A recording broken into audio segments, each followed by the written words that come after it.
Alright guys, what's up? It's your boy K with the AKA Mr. Getting It Done. Can you hear me? I believe 2022 is our opportunity to say just that.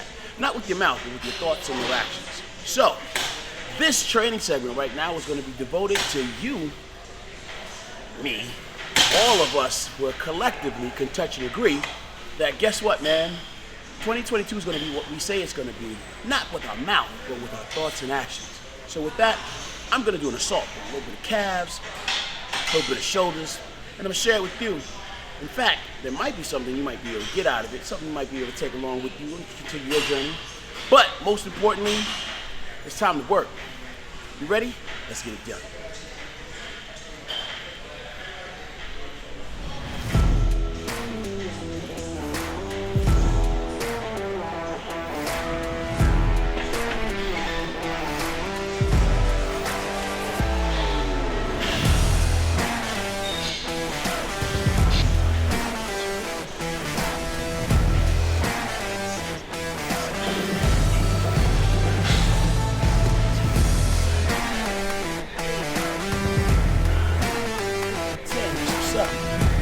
Ow! That's what I want to do. I want to be able to speak and act as if I'm so in control of masterfully moving in my life. You know, I can control my emotions. A lot of people say, oh, I can't control my emotions. No, emotions are uncontrollable. Well, here's the thing. If you really do desire yourself to be that person that is able to speak in a way to become progressively upwardly mobile, to continue to move progressively in the direction you say you want to go, you want to accomplish this very big thing, you're not going to be able to do that without being able to, one, master yourself. You have to be able to control you. And that means even your emotions. And if you're operating from this place where you believe, well, I can't ever control my emotions, I can never master that, then that's to also say that I can't control my thinking. I will not be able to masterfully move forward with my life in the direction that I say I want to go. I will always be held back by my inability to control myself. Start toes in, heels out. 1, 2, 3, 4, 5, 6, 7, 8, 9, 10. Heels in, toes out. 1, 2, 3, 4.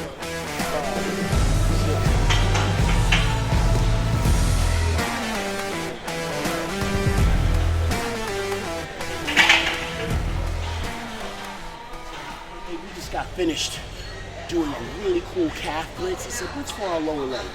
We got within that time, we got a chance to do a movement for gastrocnemius, soleus, and the tibialis anterior, which is the muscle like on the front of your lower leg.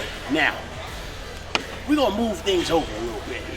We're gonna keep going, but before we do that, I just wanted to make sure that I pointed this out. I think it's important to put blood in my calves every 2 days or so. So if you're a person that has high calves and you're saying, hey man, look, for 2022, what I want to do is I want to bring my calves up, bring my calf game up, you know? What I would want to encourage you to do is to break away from the traditional thinking and just see if it applies to you. Here's something that I was able to do. I started putting blood in my calves every 2 or 3 days, and a system that allowed me to keep a chain going where I put blood in the front, I put blood in the sides, and blood in the rear, simultaneously. Not really taking a lot of time to talk, but I had to do that with you guys so I kind of keep you in the loop. But with that said, we're going to move on. We're going to start putting our blood in our shoulders, and I'm going to show you how we get this done. You ready? Let's go. Okay. I got 3 exercises I want to share with you in an effort to address delts. If you're ready, watch this.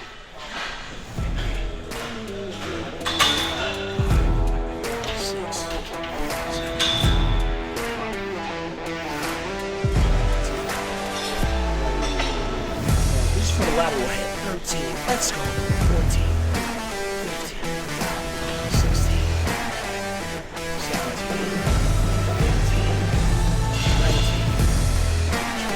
all right, moving on, 5, 3 counts.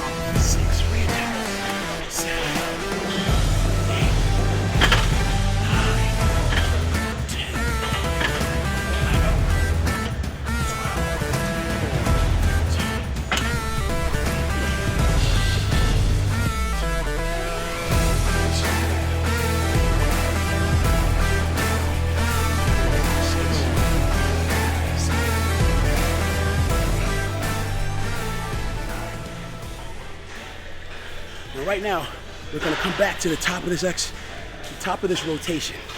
So, this is a site, this is a lateral raise. Now, without getting lost in what machine or who machine, what company, we're training at Redcon1 Gym. And this is the best place to train in the world.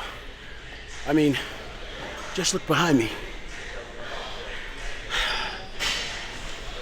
Now, real talk, I remember being a kid, training in the gym and working and always looking for inspiration, always looking at the inspiration. Imagining myself as a hopeful with the expectation of wondering. Expectations, but then wondering, is it ever possible? Would it ever be possible? Could I ever get to that place?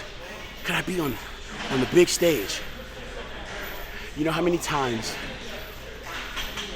you don't know how many times I found myself having to sit there and ask myself the question, new me, new you, this year, will this be the year that helps me get there? Can I get there? Is it even possible? 7, 8, 9, 10, let's go. 12, 13, go. 14, let's go. 15, 16, 17, 18, 19, 20. Ow! On fire! Moving on. Will control myself. '"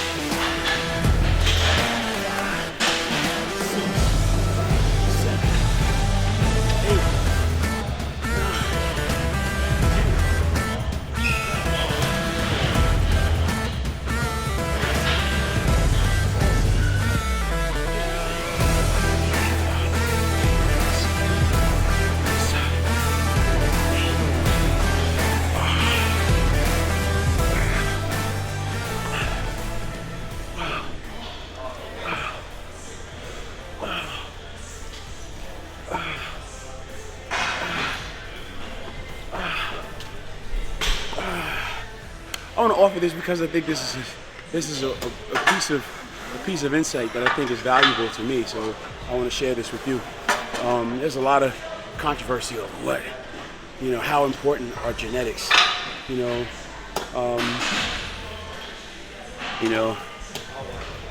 am going to tell you, just personally, putting my point of view out there.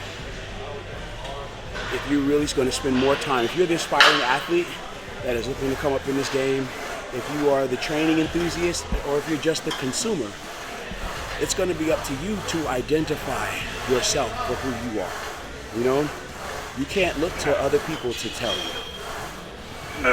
You will have to identify yourself. And the way we do that is by the choices that you're willing to make. So I'm going to say to you, if you allow other people to tell you your genetics are limited, they are the most limiting factor in answering the question as to whether or not you can aspire to identify your greatness, tap into it, and make it the reality that the world can see.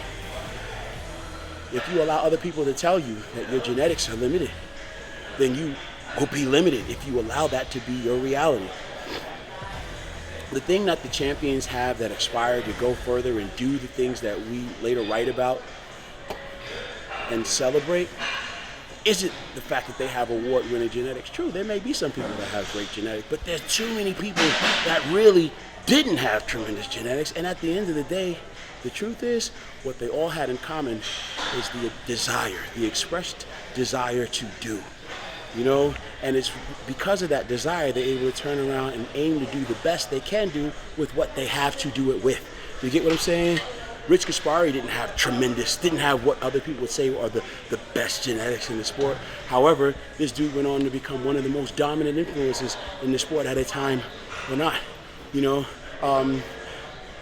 can look at a litany of Mr. Olympias past and even present that some would say, hey man, he's got a lot of genetic weaknesses and flaws that if were left up to them in their theory, their aspirations for greatness were not founded.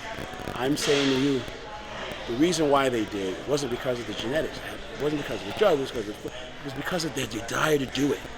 So if you are able to identify your desire, make the choices that support that, follow them up with the right thinking actions. So that's really what it is. Everything else is an excuse. It's just an excuse. You know, if you want it, go get it.